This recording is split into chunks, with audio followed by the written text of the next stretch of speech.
Assalamualaikum warahmatullahi wabarakatuh.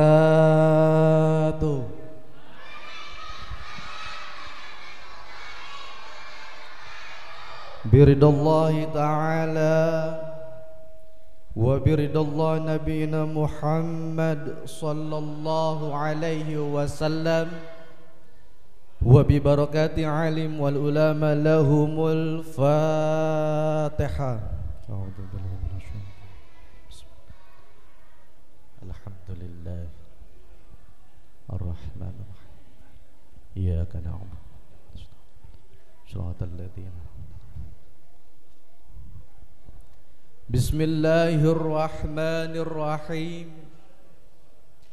Alhamdulillahilladzi amarana wa auzabana bil ibadah. Wassalatu wassalamu ala rasulillah Sayyidina wa habibina wa syafi'ina wa maulana Muhammad ibn Abdillah. La hawla wa la quwwata illa billah. Ashhadu an la ilaha illallah wahdahu la sharika lah. Wa ashhadu anna sayyidana Muhammadan abduhu wa rasuluhu la nabiyya ba'dah. Allahumma fasalli wa sallim ala sayyidina Muhammad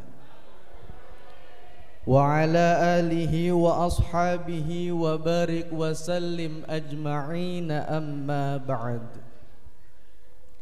Hadratil kirami wal muhtaram, para kiai, para alim, para ulama, wabil khusus yang sama-sama kita hormati dan kita muliakan, al-mukarram wal muhtaram sahiful fadilah Abah Kiai Haji Munir, yang kita doakan mudah-mudahan beliau selalu Allah sehatkan badannya, Allah selalu murahkan rizkinya, Allah selalu mudahkan usahanya, dan selalu berada dalam lindungan Allah subhanahu wa ta'ala. Tak lupa pula yang sama-sama kita hormati dan saya muliakan, akhinal kiram Al-Ustadz Gus Muhammad Faqih, yang kita doakan juga mudah-mudahan beliau selalu berada dalam lindungan Allah subhanahu wa ta'ala. Para kiai, para hasatid, mohon ikhlas, mohon ridho. Aparatul pemerintah, baik tingkat RT, RW, kepala desa atau yang mewakilinya, yang sama-sama kita hormati dan kita muliakan. Hadirin jamaah pengajian Masjid Jami Al-Inayah, yang mudah-mudahan kita semua selalu berada dalam lindungan Allah subhanahu wa ta'ala. Pertama-tama yang paling utama, marilah sama-sama kita panjatkan puja dan puji serta rasa syukur kita kehadirat Allah subhanahu wa ta'ala, karena berkat limpahan karunia nikmat dari Allah subhanahu wa ta'ala sehingga kita dapat berkumpul bersiraturahmi di tempat yang mulia ini, dan mudah-mudahan duduknya kita di sini Allah jadikan turunnya wasilah barokah, inayah, hidayah, taufik dari Allah subhanahu wa ta'ala. Amin ya rabbal. Salawat ma'a salam, ta'zim wal mahabbah, mudah-mudahan selalu tercurah, selalu terlimpah ke junjungan baginda, manusia yang paling mulia, yang dimuliakan oleh zat yang maha mulia, manusia yang paling agung, yang diagungkan oleh zat yang maha agung, manusia yang paling sempurna, yang disempurnakan oleh zat yang maha sempurna, tidak lain dan tidak bukan ialah baginda Nabi besar Muhammad sallallahu alaihi wasallam. Mudah-mudahan pula tercurahkan kepada para keluarganya, kepada para sahabatnya, dan kita selaku umat baginda Rasulullah Muhammad yang mudah-mudahan selalu istiqamah dalam menjalankan ajaran dan sunnah-sunnahnya. Dan mudah-mudahan pula kita semua yang hadir di masjid ini akan tergolong umat baginda Rasulullah Muhammad yang kelak akan mendapatkan syafaatul uzma di yaumil qiyamah. Amin ya rabbal. Hadirin hadirat, nahdiyin nahdiyat yang saya hormati dan muliakan. Yang pertama, sebelum kita berbicara panjang kali lebar, saya mau mohon maaf terlebih dahulu. Kenapa saya minta maaf terlebih dahulu? Karena abdi ente tiasa bahasa Sunda. Abdi ente tiasa bahasa Sunda. Jadi kalau saya berdiri di sini berbicara dengan bahasa Indonesia, nggak apa-apa ya Bu? Saya dilahirkan di Kabupaten Karawang. Orang tua saya, ayah saya asli dari Banten, ibu saya asli dari Semarang. Lahir di Karawang yang mayoritas masyarakatnya itu berbahasa Betawi. Orang kadang berpikir kalau dari Karawang itu bahasanya Sunda, tapi saya tidak bisa bahasa Sunda. Jadi mohon maaf sebelumnya apabila saya berbicara dengan bahasa Indonesia. Dimaafkan atau tidak Bu? Bu? Bu? Bu? Alhamdulillah. Hadirin hadirat muslimin muslimat, nahdiyin nahdiyat yang saya hormati dan muliakan. Alhamdulillah, berkat nikmat dari Allah Subhanahu wa ta'ala, kita dapat berkumpul di majlis yang mulia ini dengan kegiatan rutinitas kita dalam setiap 1 bulan sekali, yaitu pengajian di malam Rabu Kliwon. Selain melaksanakan pengajian di malam Rabu Kliwon, pada malam hari ini juga kita membuktikan kecintaan kita, membuktikan rasa sayang kita, membuktikan rasa ta'zim wal mahabbah kita kepada negara kesatuan Republik Indonesia ini, yang dimana pada malam hari ini selain kita melaksanakan pengajian rutinan bulanan, kita juga melaksanakan tasyakur akan kemerdekaan negara Republik Indonesia ini yang ke-75 tahun. Yang keberapa Bu? 75 tahun. Alhamdulillah, alhamdulillah wa ni'mati ala Rasulillah, bahwasanya negara kesatuan Republik Indonesia ini sudah merdeka selama 75 tahun. Sudah merdeka selama 75 tahun atas perjuangan tidak lain dan tidak bukan, itulah perjuangan dari para kiai dan ulama, dan juga perjuangan para santri, khususnya santri Nahdlatul Ulama. Dulu ketika Bung Karno ingin memproklamasikan negara kesatuan Republik Indonesia ini, sebelum beliau memproklamasikan negara kesatuan Republik Indonesia ini, pertama beliau melakukan soan terlebih dahulu. Beliau melakukan soan kepada beberapa kiai, di antara lain yaitu yang pertama Hadratus Syekh Kiai Haji Hashim Asy'ari, yang kedua itu adalah Syekhna Kiai Haji Wahab Hasbullah. Ketika beliau bersoan datang ke pondok pesantren Tebu Ireng Jombang, bertemu dengan Hadratus Syekh Kiai Haji Hashim Asy'ari, beliau menanyakan, Kiai, Indonesia ini mayoritas orangnya beragama Muslim. Apa dasar ketika saya ingin memerdekakan negara Republik Indonesia ini? Maka ketika itu Mbah Hasyim Asy'ari mengeluarkan fatwanya. Ya Bung Karno, kata siapa? Kata Mbah Hasyim Asy'ari, ya Bung Karno, jikalau kau ingin memerdekakan negara kesatuan Republik Indonesia ini, maka jadikan negara Indonesia ini negara yang Darussalam, bukan Darul Islam. Mbah Hasyim Asy'ari meminta Bung Karno untuk menjadikan negara kesatuan Republik Indonesia ini menjadi negara Darussalam, bukan negara Darul Islam. Apa itu negara Darussalam? Negara yang penuh dengan kedamaian. Meskipun mayoritas di Indonesia ini semua umat masyarakatnya beragama Islam, tapi Mbah Hasyim Asy'ari tidak menginginkan Indonesia ini menjadi negara Islam.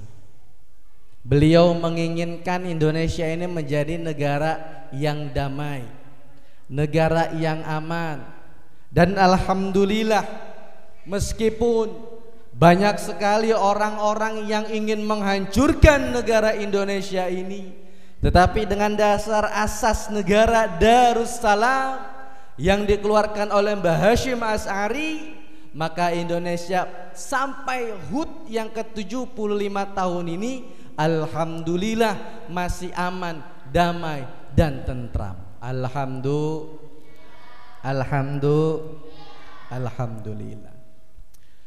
Lalu Bung Karno ini sowan lagi. Selain dari Mbah Hasyim Asy'ari, beliau datang ke Kiai Wahab Hasbullah. Beliau datang ke Kiai Wahab Hasbullah, lalu beliau sowan menanyakan persoalan yang sama.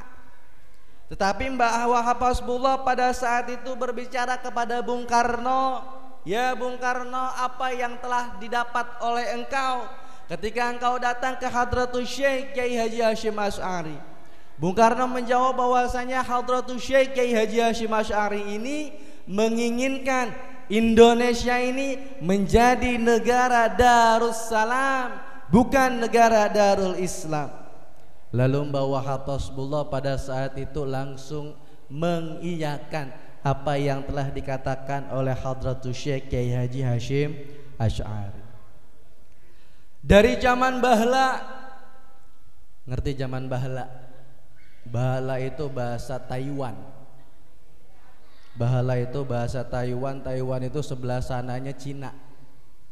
Dari zaman bahla banyak orang yang ingin menghancurkan negara kesatuan Republik Indonesia ini, baik dengan menjual agama, baik dengan menjual cerita, baik dengan menjual apapun yang menjadi niat politik untuk menghancurkan negara kesatuan Republik Indonesia ini. Tetapi alhamdulillah kita semua warga Nahdlatul Ulama tidak terpancing. Warga Nahdlatul Ulama tidak mudah percaya dengan isu tanpa mengetahui isi. Warga Nahdlatul Ulama tidak mudah terprovokasi oleh mereka yang menjual nama agama hanya dengan kepentingan pribadi. Contoh dulu manusia yang menjual nama agama hanya dengan kepentingan pribadi. Bu, zaman dulu itu ada seseorang yang bernama Ahmad Musaddiq. Ahmad Musaddiq ini seseorang yang memang berawal dari tukang peyem. Nyaho ente peyem. Nyaho ente peyem. Ahmad Musaddiq ini awalnya tukang peyem, lalu beralih profesi menjadi pelatih bulu tangkis. Ahmad Musaddiq pada saat itu naik ke Gunung Sindur Bogor. Ke Gunung Sindur Bogor, sampai turun dari Gunung Sindur Bogor dia mengaku menjadi nabi. Mengaku menjadi nabi. Mendapat wahyu di Gunung Sindur katanya. Lalu mengaku menjadi nabi. Nah, ketika diwawancara ini Ahmad Mossadegh di salah satu televisi nasional di Indonesia, di depan Ahmad Mossadegh ada Pocari Sweat. Apa Bu? Pokaris. Apa Bu? Pokaris. Pokaris. Panitia pura-pura nggak dengar panitia. Ahmad Mossadegh pada saat itu diwawancara di salah satu TV nasional di Indonesia, di depannya ada Pocari Sweat. Saya berpikir Nabi itu gagah, ganteng, kayak Kasep. Di depan Pocari Sweat malah Nabi kekurangan ion. Nabi kekurangan apa Bu? Ion. Alhamdulillah ada Pocari Sweat, ada sedotan juga. Alhamdulillah. Belum selesai dari kasus Ahmad Mossadegh, timbul lagi di negara di bagian sana Jawa, tepatnya di perbatasan antara Jawa Barat dengan Jawa Tengah. Di situ ada daerah yang bernama Losari. Di sana juga ada manusia yang mengaku menjadi nabi, bahkan membuat agama baru. Apa nama agamanya? Islam Jasun. Islam Jasun itu apa maknanya? Jawa Sunda. Ada lagi, belum selesai Ahmad Mossadegh di daerah Losari, perbatasan Jawa Barat dengan Jawa Tengah. Ada orang yang mengaku menjadi nabi dan juga membuat ajaran baru dalam agama Islam, membuat agama baru yang bernama Islam Jawa Sunda. Nama nabinya itu Tukimin. Siapa nama nabinya? Tukimin. Nama nabinya Tukimin, jangankan dibuat sholawat, didengar di kuping kita aja itu nggak enak. Coba kalau mahalul qiyam, contoh. Sallallahu ala Tukimin, sallallahu ala. Enak nggak Bu? Nggak enak. Dari sana belum selesai tentang Nabi Tukimin, ada lagi aliran baru, tidak membuat agama tetapi merubah syariat sholat yang diketuai oleh Kiai Roy namanya. Kiai siapa? Roy. Kiai Roy ini membuat aliran baru. Alirannya apa? Ketika dia melaksanakan sholat isya, sholat maghrib, sholat fardu berjamaah, itu jamaahnya tidak lebih dari 40 laki-laki dan 40 perempuan. Selesai sholat lampunya dimatiin, main tubruk bareng-bareng. Masya Allah. Jamaahnya 40 laki-laki dan 40 perempuan. Selesai sholat lampunya dimatiin, peluk sedapat-dapatnya. Peluk sedapat-dapatnya. Tadinya saya mau ikutan, tapi berhubung udah dibubarin sama Majelis Ulama Indonesia, akhirnya saya nggak jadi ikutan. Belum selesai dari Kiai Roy, dahulu kala ada perempuan tidak mengaku menjadi nabi, tetapi dia mengaku menjadi malaikat Jibril. Siapa namanya? Lia Edan. Bukan Lia Edan lagi, Lia Edan. Lia Edan tidak mengaku menjadi nabi, tapi dia mengaku menjadi malaikat Jibril. Dan Lia Edan ini bayarannya paling mahal dibandingkan Ahmad Mossadegh, Tukimin sama si Roy.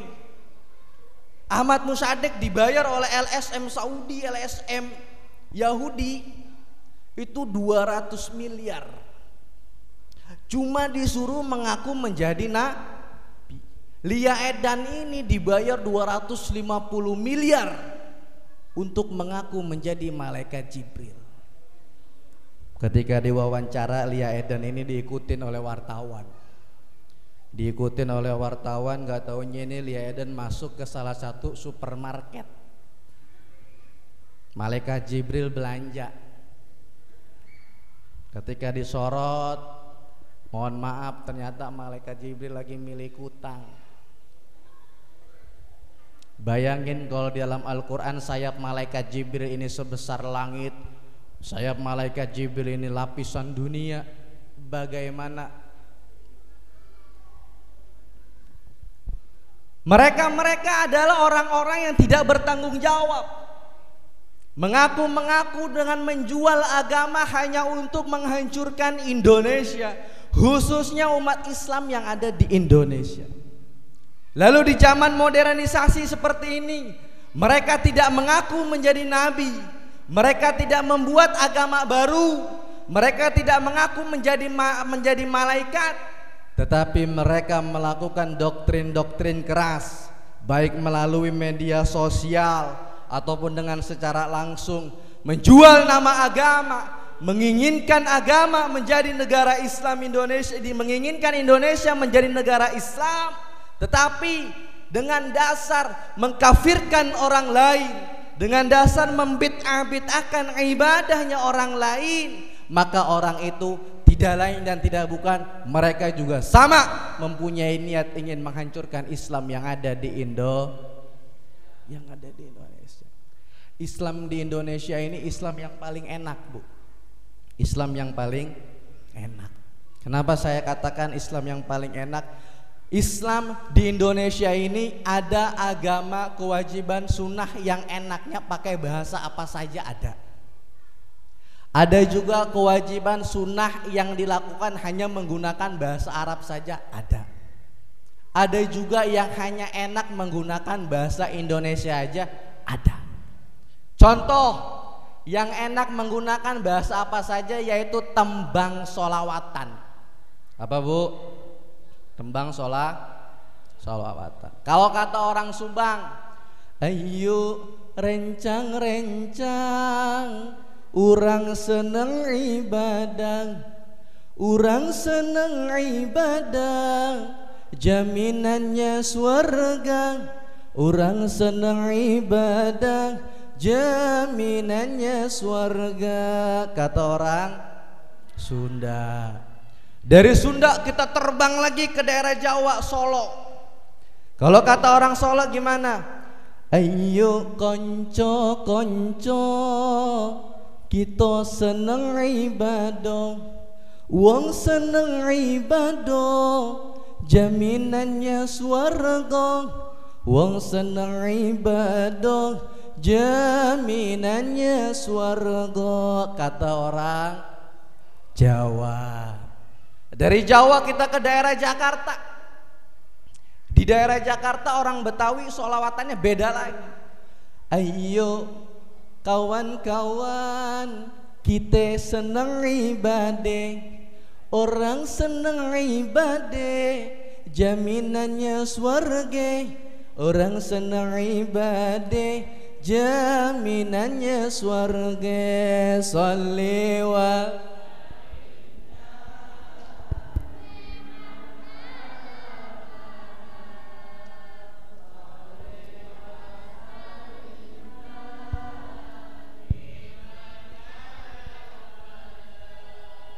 wal'an fima wal'ali fi. Tembang sholawatan enaknya pakai bahasa apa saja. Sunda enak, Jawa enak, Betawi juga enak. Lalu di Indonesia juga ada yang enaknya pakai bahasa Arab saja ada. Apa itu namanya? Adzan. Adzan, Bu. Ibu ke Amerika tetap adzannya pakai bahasa Arab. Ibu ke Jepang adzannya pakai bahasa. Ibu ke Saudi apalagi adzannya pakai bahasa. Karena kalau adzan menggunakan bahasa daerah masing-masing ini lucu. Lucu. Contoh pakai bahasa daerah. Gusti Allah jebole gede pisan, Gusti Allah jebole gede pisan. Enak apa enggak? Enggak enak. Enaknya cuma pakai bahasa Arab saja. Lalu ada juga yang enaknya menggunakan bahasa Indonesia aja, ada. Yaitu menyanyikan lagu Indonesia Raya. Indonesia tanah airku, tanah tumpah darahku. Di belakang yang ngikutin orang Tegal, Brebes, Cilacap, Purwokerto. Indonesia lemak baju nenyong, tempat tumpuk gede nyong. Enak apa enggak, Bu? Enak apa enggak? Enggak enak. Maka Indonesia ini adalah negara yang beragam. Kita sebagai Nahdlatul Ulama, para kiai, para alim ulama terdahulu telah mengajarkan kepada kita. Beliau tidak mengajarkan ukhuwah Islamiyah saja. Beliau tidak mengajarkan fikih tauhid, tidak. Beliau tidak hanya mengajarkan ukhuwah insaniyah saja, cara bersodako, bersosialisasi, tidak. Beliau juga mengajarkan ukhuwah watoniyah, cinta akan kebangsaan. Bahwasanya Kiai Wahab Hasbullah melalui resolusi jihad dan Mbah Hasyim Asy'ari membuatkan salah satu syair yang syairnya pada saat ini, sampai saat ini kita masih kenal. Apa itu syairnya? Hutbul waton minal iman. Mencintai tanah air itu sebagian daripada iman. Maka kalau kata di sini di daerah Salagedang, di daerah Salagedang ada orang yang menginginkan menjadi negara khilafah. Orang kayak gitu jangan diajak debat, Bu, jangan. Keprukin bareng-bareng. Kenapa? Karena kalau diajak debat mereka cuma buat nyape-nyapein mulut kita saja. Dari dulu para kiai, para alim ulama, beliau semua tidak mengajarkan ukhuwah Islamiyah saja, tidak mengajarkan ukhuwah insaniyah saja, tetapi beliau juga mengajarkan ukhuwah watoniyah, mencintai tanah air, berkorban jiwa dan raga untuk negara kesatuan Republik Indonesia. Sampai Rasulullah saja cinta akan tanah airnya. Rasulullah ketika disuruh hijrah dari Mekah ke Madinah, jikalau itu bukan perintah dari Allah Subhanahu wa ta'ala, maka Rasulullah tidak akan pernah meninggalkan kota Mekah. Rasulullah tidak akan pernah meninggalkan tempat kelahirannya. Tetapi karena memang itu perintah dari siapa? Dari Allah Subhanahu wa ta'ala. Mau tidak mau, ingin tidak ingin, beliau tetap harus hijrah dari Mekah ke Madinah. Tetap harus hijrah dari Mekah ke Madinah. Maka ketika kita cinta ke tanah air, itu salah satu bukti ibadah dan bukti keimanan kita kepada Allah Subhanahu wa ta'ala. Kenapa? Karena kita adalah murid para kiai, murid para ulama. Kita mengikuti akan pepatah perkataan fatwa dari para kiai dan para ulama. Jikalau para kiai dan para ulama mengatakan hutbul waton minal iman, mencintai tanah air itu sebagian daripada iman, maka kita sebagai para santri kiai dan ulama juga harus cinta kepada tanah air kita. Alhamdulillah. Ibu-ibu jamaah pengajian, hadirin jamaah pengajian rahimakumullah yang saya hormati dan saya muliakan. Bukti perjuangan para kiai, para ulama untuk memerdekakan negara kesatuan Republik Indonesia ini sudah banyak. Sejarah mencatat ketika tentara sekutu datang dari wilayah Jawa Timur ingin memperebut Surabaya pada tanggal 10 November, maka Mbah Hasyim Asy'ari pada saat itu mengeluarkan fatwa resolusi jihad yang dipimpin oleh dua ulama besar Indonesia. Yang pertama Kiai Haji Wahab Hasbullah dan yang kedua Kiai Haji Yusuf Hasyim.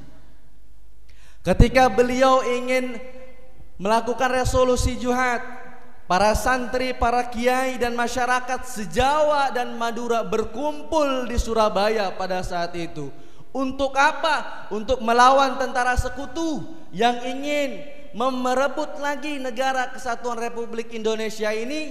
Tetapi pada saat itu Mbah Hasyim, Mbah Wahab Hasbullah, Kiai Yusuf Hasyim tidak langsung memulai perang. Mbah Hasyim Asy'ari berkata, jangan dulu memulai perang, tunggu ulama macan dari Jawa Barat datang. Siapa yang dikatakan macan dari Jawa Barat itu tidak lain dan tidak bukan beliau adalah Al-Maghfur lahu Kiai Haji Abbas Buntet Pesantren Cirebon. Kiai Abbas Buntet Pesantren Cirebon bersama dengan dua temannya Kiai Amin yang memegang bakyak dari Kiai Abbas Buntet Pesantren Cirebon. Kiai Abbas ketika sampai di Surabaya, beliau tidak emosian, beliau tidak ambisi untuk menghancurkan tentara sekutu, tetapi beliau mengumpulkan para kiai dan para ulama di salah satu masjid, lalu memerintahkan para kiai dan para ulama untuk berwudu, berdoa kepada Allah Subhanahu wa taala. Ketika para kiai dan para santri sedang berwudu, tentara sekutu datang dengan pesawat dengan membabi buta, menembaki dan mengebom para kiai dan para santri. Lalu Mbah Abbas Buntet Pesantren dengan karomahnya, dengan karomah yang dimilikinya, hanya dengan sebutir biji tasbih. Dengan apa, Bu? Sebutir biji tasbih. Lalu beliau mengucapkan Bismillahi Allahu Akbar. Dilemparkanlah itu biji tasbih tersebut, maka semua para pesawat-pesawat tentara sekutu hancur luluh lantah hanya karena biji tasbih. Hanya karena biji apa? Tasbih. Itu salah satu bentuk pengabdian, pengorbanan para kiai dan para ulama akan kemerdekaan negara kesatuan Republik Indonesia. Maka jikalau ada orang yang menghancurkan negara Republik Indonesia ini, sama seperti dia mengkhianati perjuangan para kiai dan para ulama. Para kiai dan para ulama.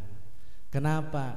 Karena para kiai dan para ulama ini sudah berkorban penuh baik jiwa dan raganya untuk kemerdekaan negara kesatuan Republik Indonesia.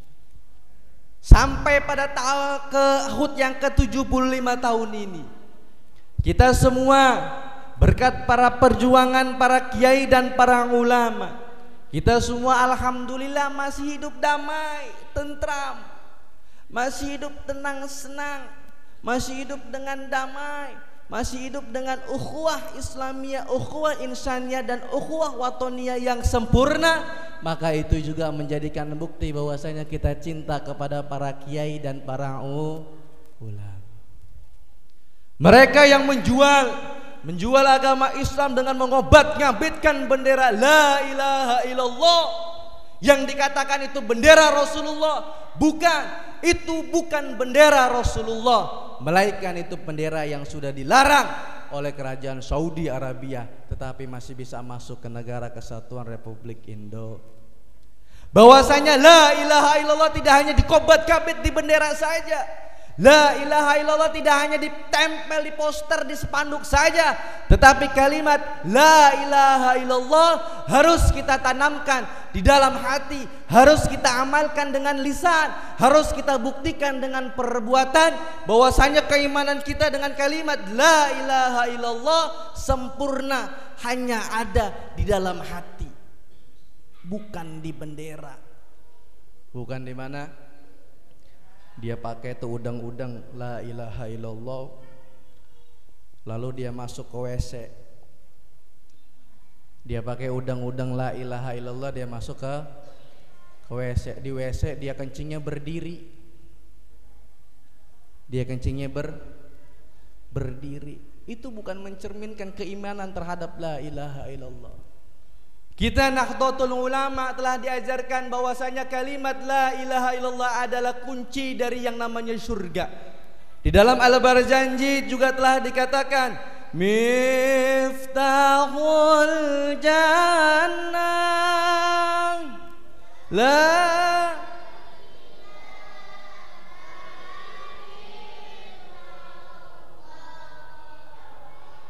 miftahul jannah la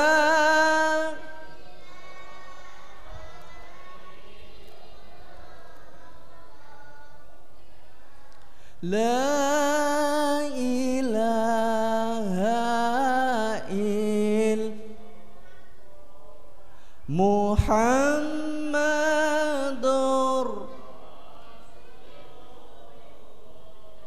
Kita orang NU tidak mengobat-ngabitkan bendera la ilaha illallah, tapi kita tanamkan di dalam hati bahwasanya kalimat la ilaha illallah adalah miftahul jannah, kunci dari yang namanya surga. Bu, ibu mau masuk surga apa enggak, Bu? Ibu mau masuk surga apa enggak? Mau masuk sendiri apa dimasukin? Masuk sendiri. Alhamdulillah. Orang Islam di Indonesia sudah dikasih tahu kunci daripada surga, yaitu la ilaha illallah. Tetapi kalau tidak masuk surga itu kebangetan. Itu kebangetan.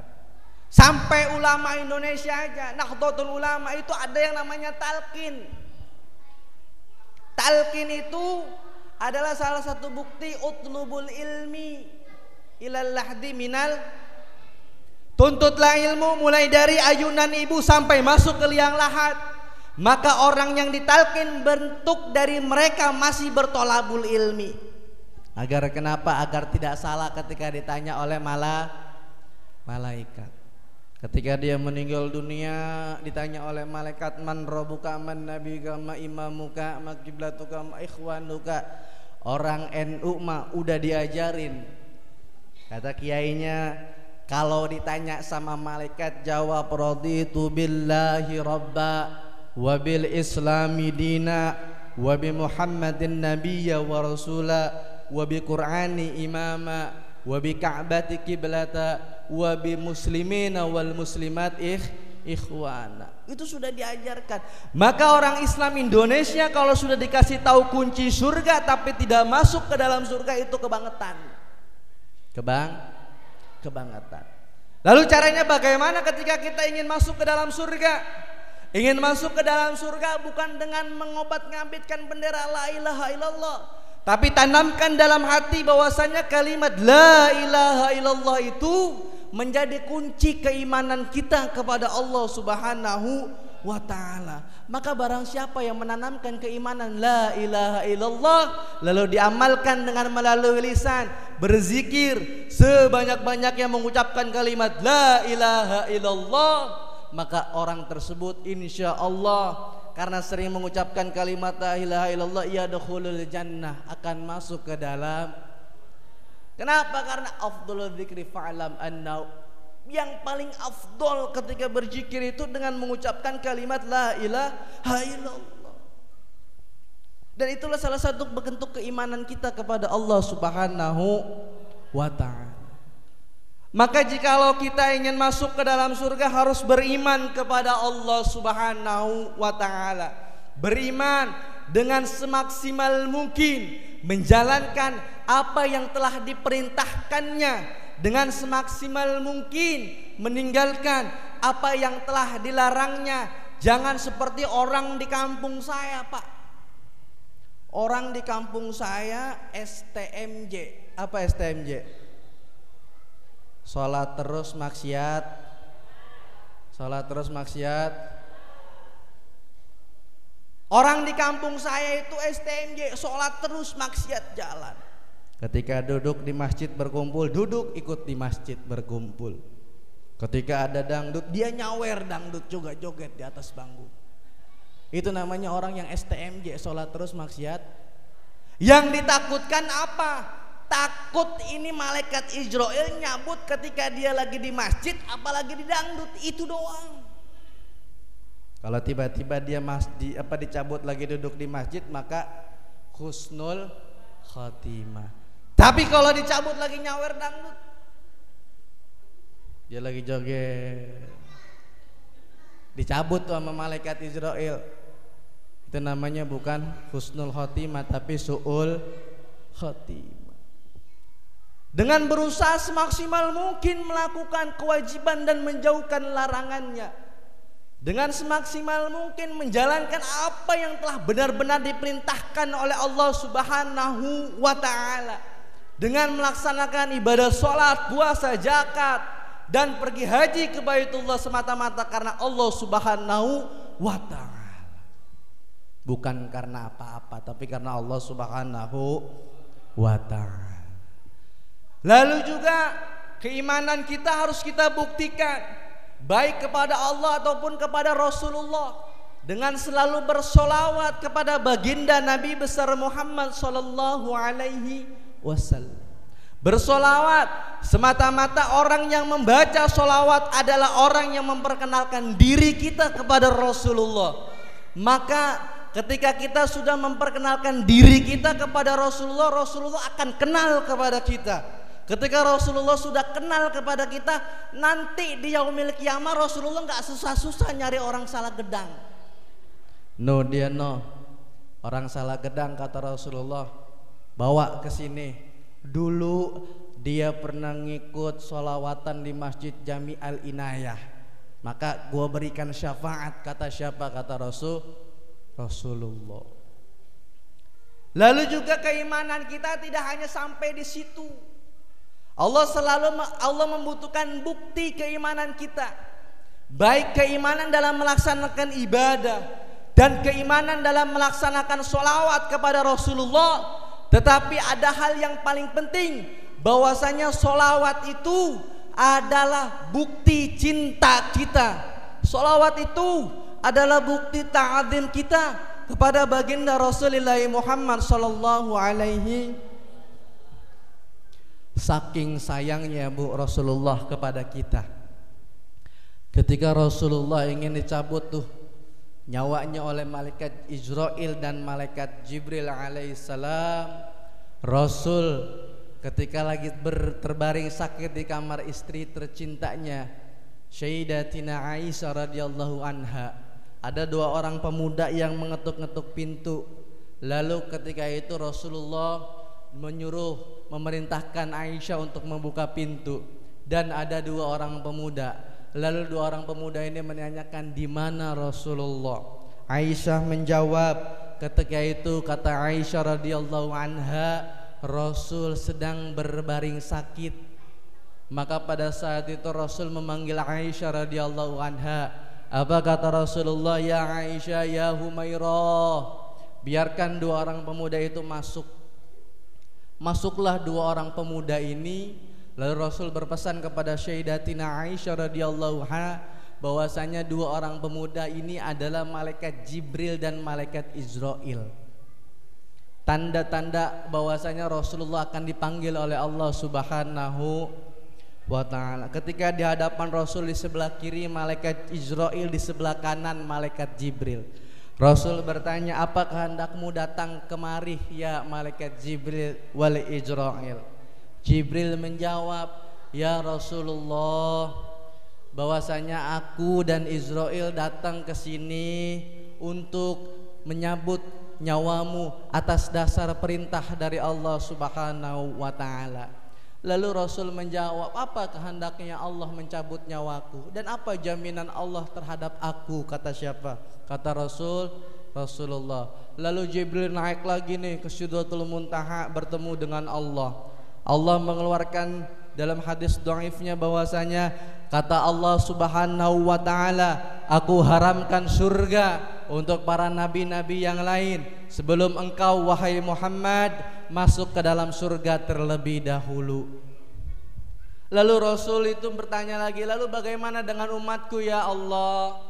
Allah mengeluarkan lagi dalam hadis dhaifnya kata Allah Subhanahu wa ta'ala, maka sesungguhnya aku haramkan umat-umat lain masuk ke dalam surga sebelum umatmu masuk ke dalam surga terlebih dahulu. Alhamdulillah.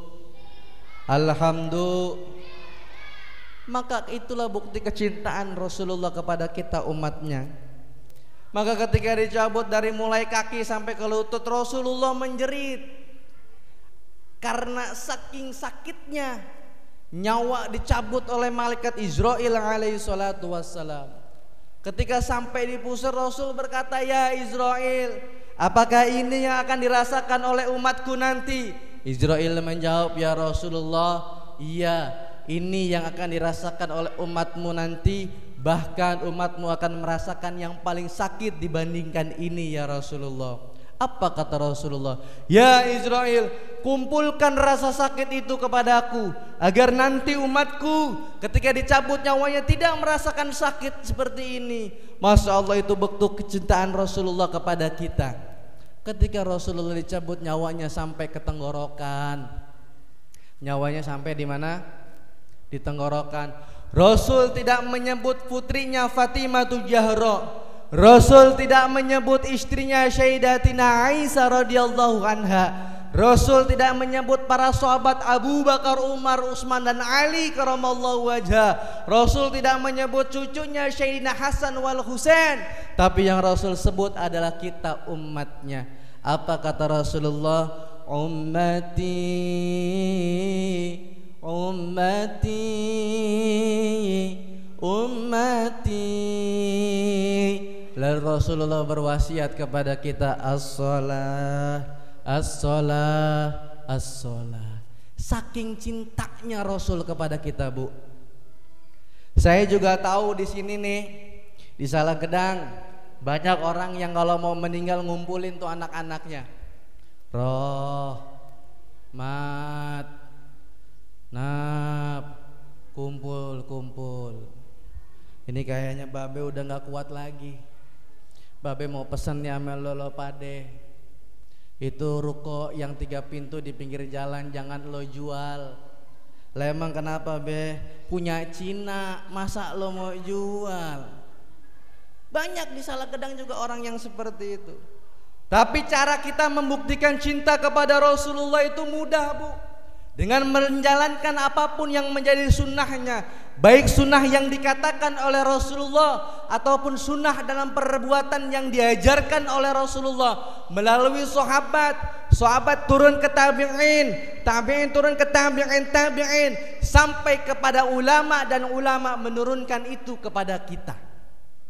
Maka kita harus senantiasa bersolawat kepada baginda Rasulullah Muhammad sallallahu alaihi wasallam. Tadi sudah membaca Maulid Tiba. Bukti Rasulullah sempurna yang ada di Maulid Tiba itu adalah ketika Rasul cahayanya ada di mana-mana. Ketika Rasul cahayanya ada di mana Nabiullah Adam alaihissalam, Rasul cahayanya ada Nabi Nuh alaihissalam, cahaya Rasulullah ada di Nabi Musa alaihissalam, ada juga di Nabi Ibrahim alaihissalam, sampai cahaya Rasulullah ada di Nabiullah Isa alaihi salatu wassalam. Ada di dalam Maulid Tiba. Qila huwa Adam, qala Adamu bihi unilu a'lal maratib.